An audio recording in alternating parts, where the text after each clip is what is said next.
রিজিকের মালিক একমাত্র আল্লাহ।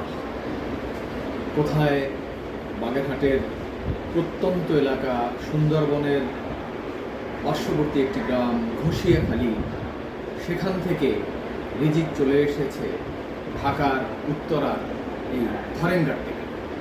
তার মানে প্রমাণিত হয়ে গেল রিজিকের মালিক। আজ থেকে 14 বছর আগে স্থানীয় ফুলাতা বাজার থেকে একটি ছবেদার কলম এনে লাগিয়েছিলাম মায়ের পরামর্শে ঘরের উত্তর পশ্চিম কোণায়। সেটিতে এখন ফল আসছে আলহামদুলিল্লাহ। এবার বাড়িতে গিয়ে কয়েকটা পেরেছি এবং আমার বিবি সন্তানের জন্য নিয়ে এসেছি। তার মধ্যে এখনও পাখিনি, সব পাখিনি। আজকে সকালে হাত দিয়ে দেখলাম এই দুটো একটি পেকেছি, সেই দুটো নিয়ে আসলাম।